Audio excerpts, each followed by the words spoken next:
Hello friends, I am Professor S.V. Kalel from Phaltan Education Society's College of Engineering Phaltan, and today's our topic of discussion is transition metal chemistry. Transition metals are having various applications like catalysis. They are playing a role in the biomolecules. Therefore, it is very important to study transition metal chemistry, and therefore I have choose this topic for our today's discussion. So in this lecture we are going to see transition metals and its properties, coordination complexes formed by these transition metals when they get attached to the various ligands. There are many kinds of coordination complexes formed depending on the number of ligands attached to it, and therefore we are going to study geometry of the coordination complexes, then isomerism in coordination complexes. Then we are going to see medical applications of these important complexes or biomolecules, and then transition metals in biological activity. And after this lecture you will be able to predict the geometry of the coordination complexes. We can predict the isomerism in coordination complexes. We can say reaction mechanisms taking place in the formation or taking place by these coordination complexes or transition metal elements. Then characterization methods we use to find out the various information regarding these coordination complexes, and the role of the transition metals in medical field and biological activities. So these are the real outcomes of this discussion. So first of all, we are going to see the position of transition metals in the periodic table. We all know that all the elements or atoms are arranged in a periodic table. So there are near about 118 elements presently present in the periodic table, and they are there depending on their properties or depending on the number of protons they have in it. So these transition elements or transition metals are placed in between S block elements and P block elements. They are put in between these two elements, and they have filled d electrons in it. New electron is entered into the d subshell. Therefore transition metal as an element whose atom has a partially filled d subshell, or which can give rise to cations with an incomplete d subshell. Many scientists describe transition metal as an element in the d block of the periodic table, which includes group 3 to 12 on the periodic table. In actual practice, the F block lanthanides and actinides are also considered as a transition metals and are called inner transition metals. Cotton and Wilkinson expanded the brief IUPAC definition by specifying which elements are included as well as the elements of the group 4 to 11. They add scandium and yttrium in the group 3, which have a partially filled d subshell in the metallic state. Lanthanum and actinium in group 3 are however classified as lanthanides and actinides separately.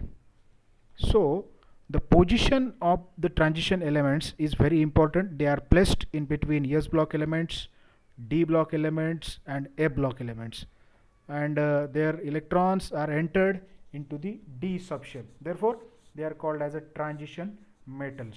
Now we are going to see the various properties shown by these transition metal elements.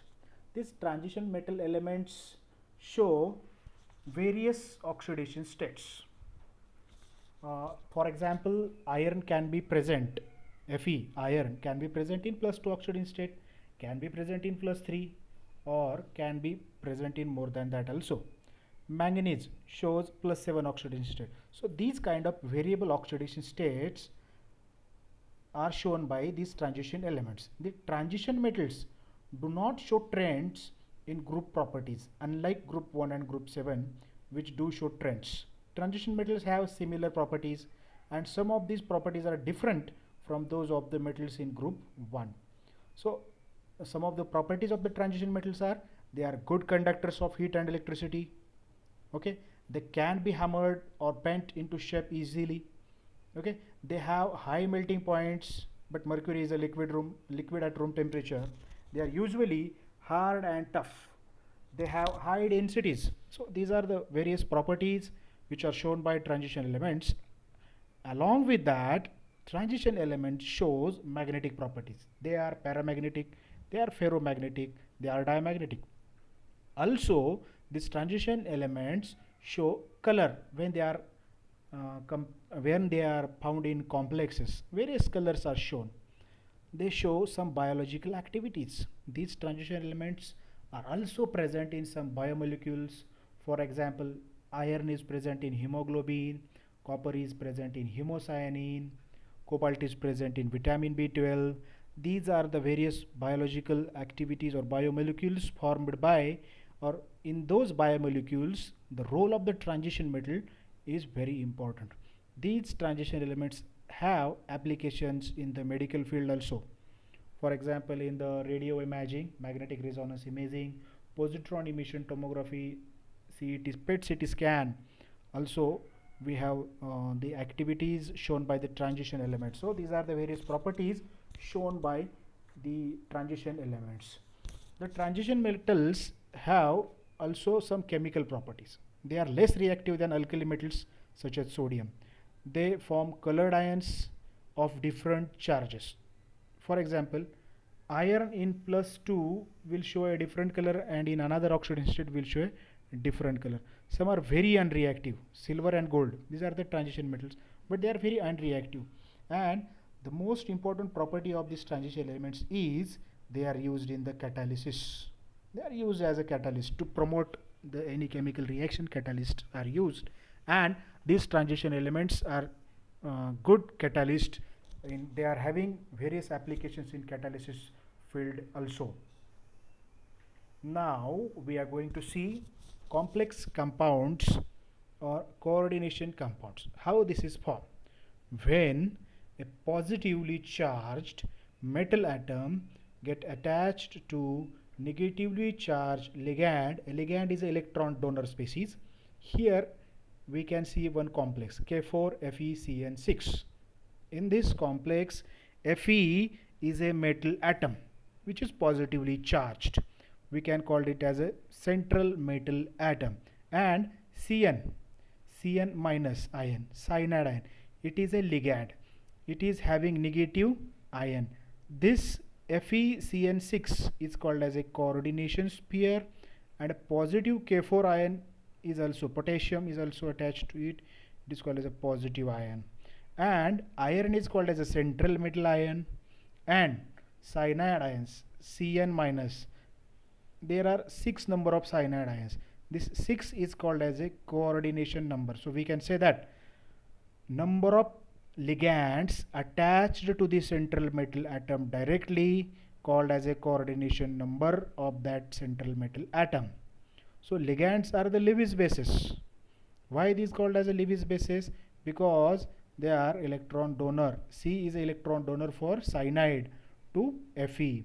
Fe is electron acceptor from ligand. So it is called as a Lewis acid. Lewis acid means the species which can accept electron. Lewis base means the species which can donate electrons. So ligands are Lewis bases. Central metal atoms are Lewis acids. Why? Because they accept electrons. Therefore, central metal atoms act as a Lewis acid, and ligands donate electrons. Therefore, they are called as a Lewis bases. On ionization, this K4FeCN6 can ionize as 4 potassium ions, positively charged 4 potassium ions, and FeCN6 4 minus ions. So after ionization we can get potassium and our FeCN6 separate ions. Then in this complex some charge is on the complex. So that charge is mentioned out of the bracket, and also counter ion is present. So metal ion, ligand, depending on the metal vacancy and vacancy on the ligands, the charge of the complex is calculated. Central metal ion or atom surrounded by a set of ligands. The ligands donate 2 electrons to the d orbital around the metal, forming a dative or coordinate bond. Depending on that, the charge on the complex and the charge on the counter ion will be there. So in our next slide we are going to see another molecular model of CONH3 3 plus ion. It is a octahedral complex because all the ligands are arranged in a octahedron. They are having octahedron special arrangement around cobalt. So cobalt complex, when 6 ammonia ions are attached to it, they forming octahedral arrangement or octahedral geometry. So why these complexes show color? This is the real problem. Various transition metal complexes show color because there in transition metal last electrons are entered into the d shells, and these d subshells are classified again into T2G and EG. So T2G and EG are having different energy levels. T2G electrons, when octahedral complex is there, T2G electrons has ground state and EG electrons are at higher energy state. Depending on the energy difference between the lower and higher metal d orbital level, visible light is absorbed and pushes electrons up. The higher the delta value, the more blue is light absorbed, and depending on the light absorbed, a complex or a complex color is depending on that. So here chromium F6 complex is there, which is showing green color, where chromium is present in +3 oxidation state. Next, chromium complex where 6H6O means